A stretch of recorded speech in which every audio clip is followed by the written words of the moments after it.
처럼 이렇게 시간이 안 가는지 정말 버스 안에서 going 이불 속에서 going going은 언제나 너에게 going going. Assalamualaikum warahmatullahi wabarakatuh. Perkenalkan, nama saya Revania Diamanda dengan NIM 230021126 dengan jurusan Administrasi Pendidikan Fakultas Ilmu Pendidikan. Baiklah, kali ini saya akan menganalisis video yang telah dibagikan oleh dosen pengampu saya, Bapak Dr. Hanif Al-Qadri MPD, dengan mata kuliah Komunikasi Organisasi dengan materi strategi mengatasi grogi, cemas, gugup, dan rasa takut dalam public speaking.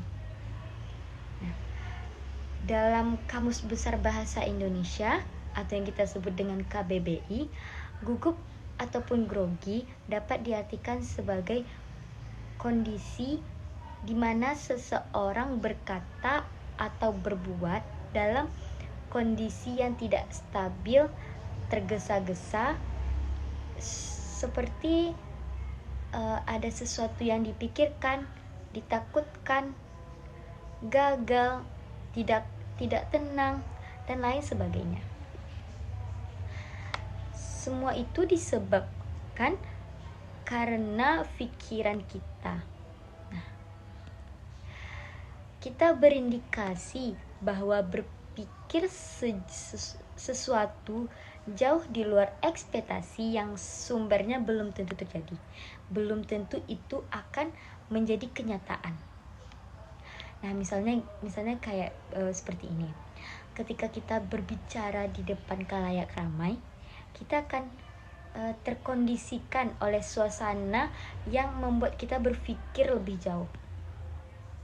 Nah, yang harus kita lakukan adalah supaya ketakutan, kekhawatiran, rasa gugup itu tidak merusak pikiran kita. Nah, kita lanjut ke alasan kenapa seseorang gugup atau grogi dalam berkomunikasi kepada seseorang. Yang pertama, karena tidak menguasai materi. Yang paling tidak boleh dilakukan dalam konteks public speaking adalah berbicara di depan umum. Justru tidak boleh diatur oleh konteks atau kondisi apapun.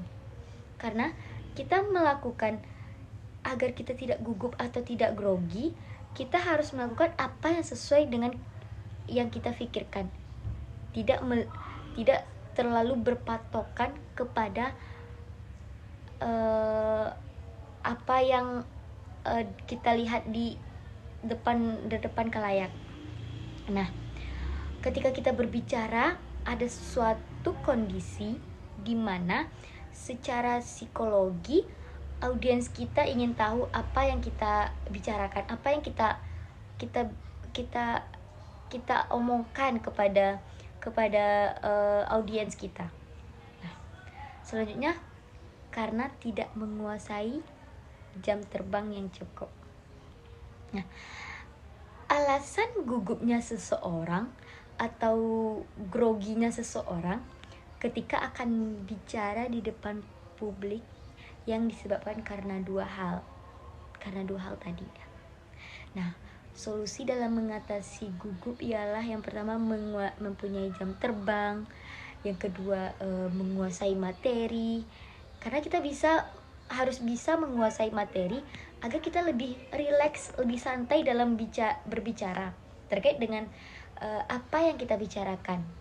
Minimal seperti ada rumusnya 5W tambah 1H.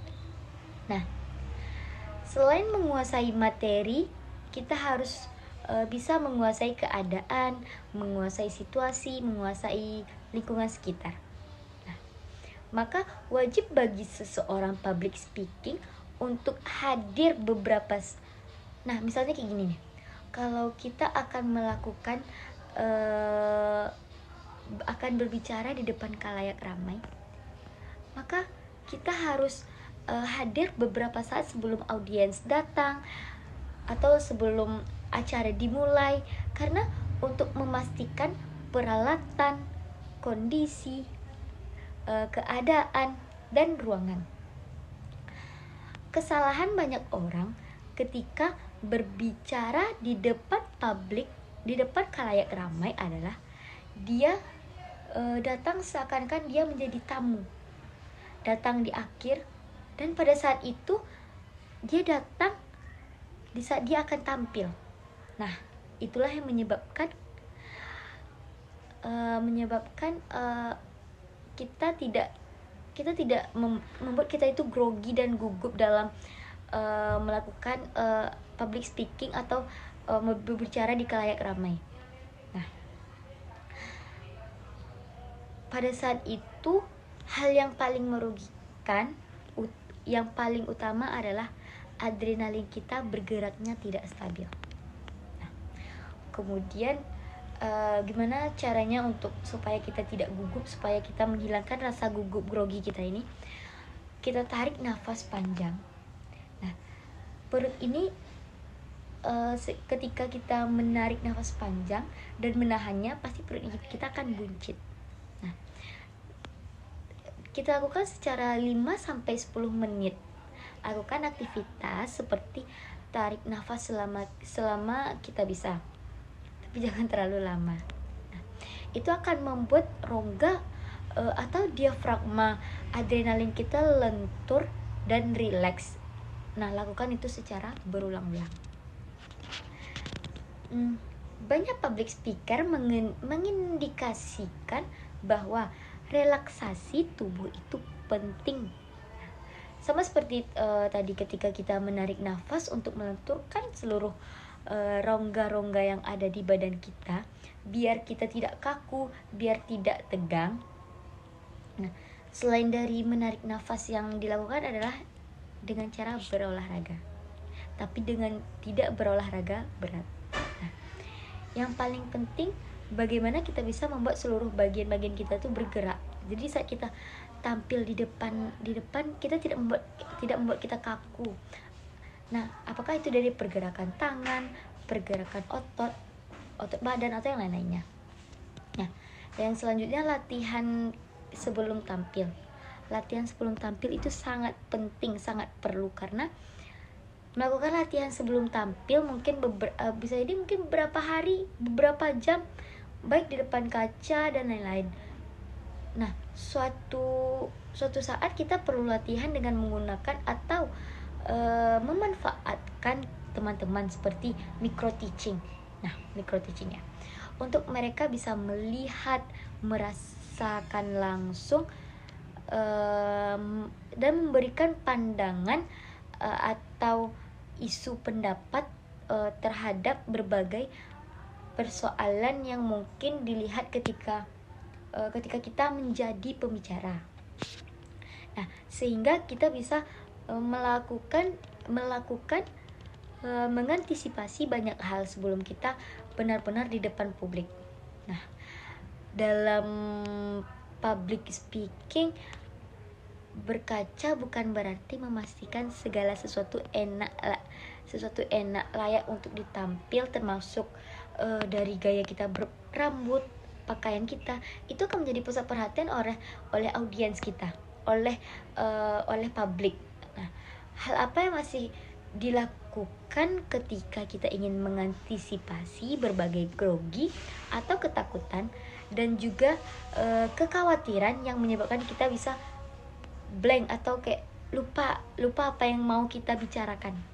Nah, ketika kita berbicara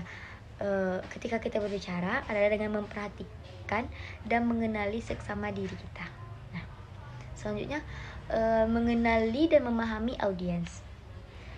Mengenali dan memahami audiens itu sangat penting. Nah, setiap audiens itu pasti berbeda-beda.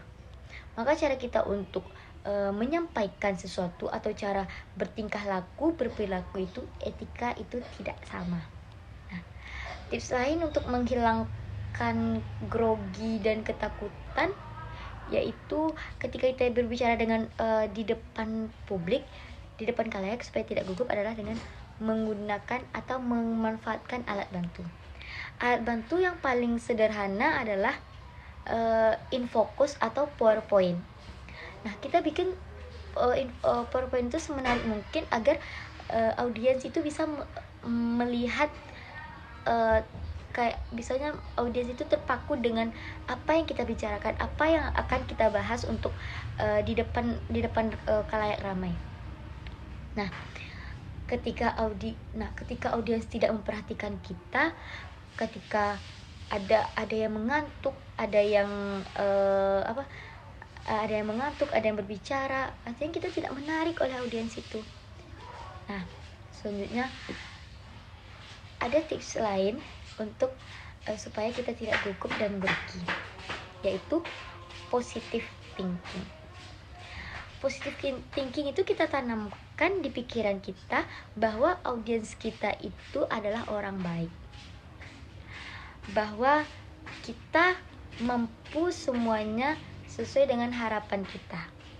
Nah, jadi kalau kita lakukan strategi itu secara terus-menerus, pasti kita akan sama dengan orang yang mempunyai solusi strategi dengan tips cepat bagaimana menghadapi ketika kita grogi dan ketakutan itu datang. Nah, sampailah di ujung pembicaraan kita. Nah, terima kasih telah melihat video saya dari awal hingga akhir. Semoga video yang saya tampilkan ini bermanfaat bagi kita semua. Terima kasih kepada dosen pengampu saya. Assalamualaikum warahmatullahi wabarakatuh.